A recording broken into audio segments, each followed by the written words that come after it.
Judges chapter 7. Early in the morning, Jerubbaal, that is Gideon, and all his men camped at the spring of Harod. The camp of Midian was north of them in the valley near the hill of Moreh. The Lord said to Gideon, "You have too many men. I cannot deliver Midian into their hands, or Israel would boast against me. My own strength has saved me. Now announce to the army, anyone who trembles with fear may turn back and leave Mount Gilead." So 22,000 men left, while 10,000 remained. But the Lord said to Gideon, "There are still too many men. Take them down to the water, and I will thin them out for you there. If I say, 'This one shall go with you,' he shall go. But if I say, 'This one shall not go with you,' he shall not go." So Gideon took the men down to the water. There the Lord told him, "Separate those who lap the water with their tongues as a dog laps, from those who kneel down to drink." 300 of them drank from cupped hands, lapping like dogs. All the rest got down on their knees to drink. The Lord said to Gideon, "With the 300 men that lapped, I will save you and give the Midianites into your hands. Let all the others go home." So Gideon sent the rest of the Israelites home, but kept the 300 who took over the provisions and trumpets of the others. Now the camp of Midian lay below him in the valley. During that night the Lord said to Gideon, "Get up, go down against the camp, because I am going to give it into your hands. If you are afraid to attack, go down to the camp with your servant Purah, and listen to what they're saying. Afterwards you will be encouraged to attack the camp." So he and Purah, his servant, went down to the outposts of the camp. The Midianites, the Amalekites, and all the other eastern peoples had settled in the valley, thick as locusts.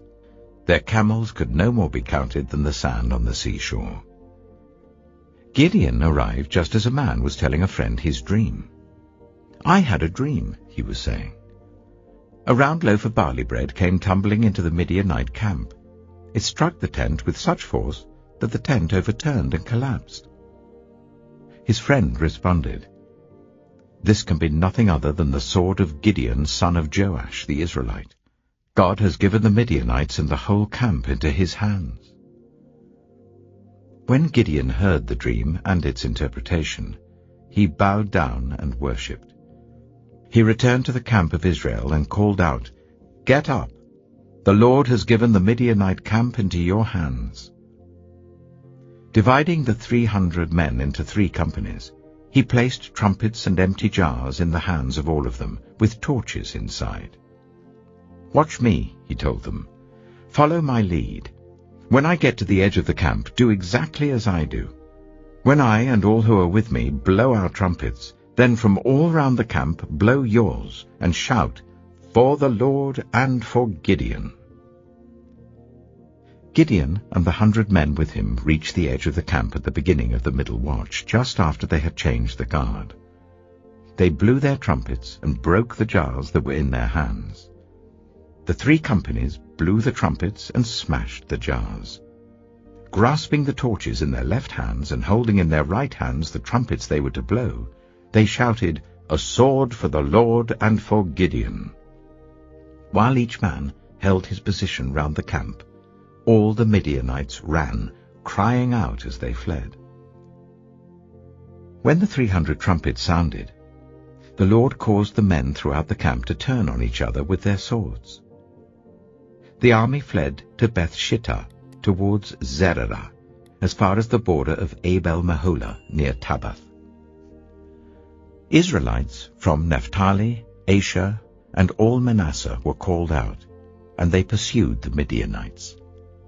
Gideon sent messengers throughout the hill country of Ephraim, saying, "Come down against the Midianites and seize the waters of Jordan ahead of them, as far as Beth-barah." So all the men of Ephraim were called out, and they seized the waters of the Jordan as far as Beth-barah. They also captured 2 of the Midianite leaders, Oreb and Zeeb. They killed Oreb at the rock of Oreb, and Zeeb at the winepress of Zeeb. They pursued the Midianites and brought the heads of Oreb and Zeeb to Gideon, who was by the Jordan. Judges chapter 8. Now the Ephraimites asked Gideon, "Why have you treated us like this? Why didn't you call us when you went to fight Midian?" And they challenged him vigorously. But he answered them, "What have I accomplished compared to you? Aren't the gleanings of Ephraim's grapes better than the full grape harvest of Abiezer? God gave Oreb and Zeeb, the Midianite leaders, into your hands. What was I able to do compared to you?" At this, their resentment against him subsided. Gideon and his 300 men, exhausted yet keeping up the pursuit, came to the Jordan and crossed it. He said to the men of Succoth, "Give my troops some bread. They are worn out, and I am still pursuing Zebah and Zalmunna, the kings of Midian." But the officials of Succoth said, "Do you already have the hands of Zebah and Zalmunna in your possession? Why should we give bread to your troops?" Then Gideon replied, "Just for that, when the Lord has given Zebah and Zalmunna into my hand, I will tear your flesh with desert thorns and briars." From there he went up to Peniel, and made the same request of them. But they answered as the men of Succoth had. So he said to the men of Peniel, "When I return in triumph, I will tear down this tower." Now Zebah and Zalmunna were in Karkor with a force of about 15,000 men, all that were left of the armies of the eastern peoples. 120,000 swordsmen had fallen. Gideon went up by the route of the nomads east of Nobah and Jogbehah, and attacked the unsuspecting army. Zebah and Zalmunna, the 2 kings of Midian, fled, but he pursued them and captured them, routing their entire army. Gideon, son of Joash, then returned from the battle by the pass of Heres. He caught a young man of Succoth and questioned him, and the young man wrote down for him the names of the 77 officials of Succoth, the elders of the town. Then Gideon came and said to the men of Succoth, "Here are Zebah and Zalmunna, about whom you taunted me by saying, 'Do you already have the hands of Zebah and Zalmunna in your possession? Why should we give bread to your exhausted men?'" He took the elders of the town and taught the men of Succoth a lesson, by punishing them with desert thorns and briars. He also pulled down the tower of Peniel, and killed the men of the town. Then he asked Zebah and Zalmunna, "What kind of men did you kill at Tabor?" "Men like you," they answered, "each one with the bearing of a prince." Gideon replied, "Those were my brothers, the sons of my own mother. As surely as the Lord lives, if you had spared their lives, I would not kill you." Turning to Jether, his eldest son, he said, "Kill them."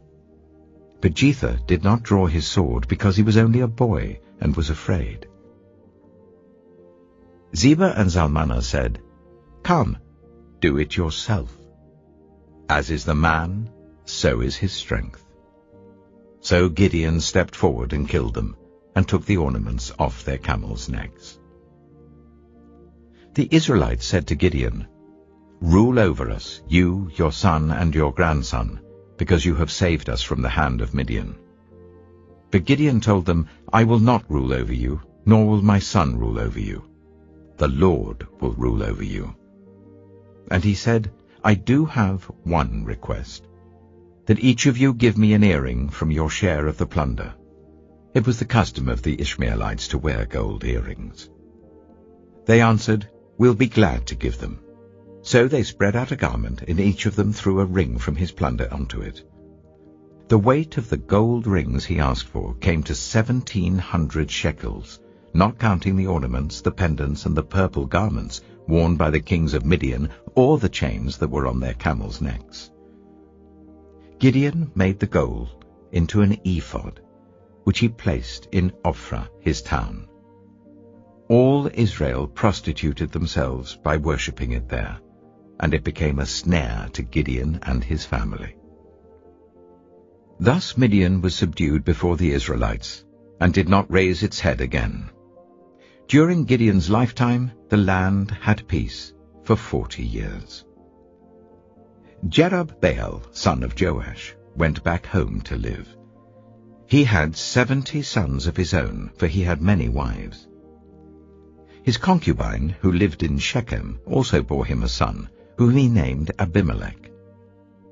Gideon, son of Joash, died at a good old age, and was buried in the tomb of his father Joash in Ophrah of the Abiezrites.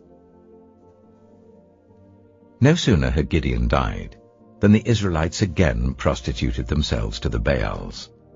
They set up Baal-Berith as their god, and did not remember the Lord their God, who had rescued them from the hands of all their enemies on every side. They also failed to show any loyalty to the family of Jerubbaal, that is Gideon, in spite of all the good things he had done for them.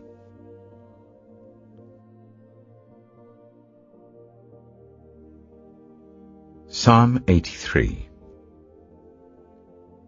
O God, do not remain silent. Do not turn a deaf ear. Do not stand aloof, O God. See how your enemies growl, how your foes rear their heads. With cunning they conspire against your people. They plot against those you cherish. Come, they say, let us destroy them as a nation, so that Israel's name is remembered no more. With one mind they plot together. They form an alliance against you. The tents of Edom and the Ishmaelites, of Moab and the Hagrites, Byblos, Ammon, and Amalek, Philistia with the people of Tyre. Even Assyria has joined them to reinforce Lot's descendants. Do to them as you did to Midian, as you did to Sisera and Jabin of the river Kishon, who perished at Endor and became like dung on the ground. Make their nobles like Oreb and Zeb, all their princes like Zebah and Zalmunna, who said, let us take possession of the pasture lands of God. Make them like tumbleweed, my God, like chaff before the wind. As fire consumes the forest, or a flame sets the mountains ablaze, so pursue them with your tempest and terrify them with your storm. Cover their faces with shame, Lord, so that they will seek your name. May they ever be ashamed and dismayed. May they perish in disgrace. Let them know that you, whose name is the Lord, that you alone are the Most High over all the earth.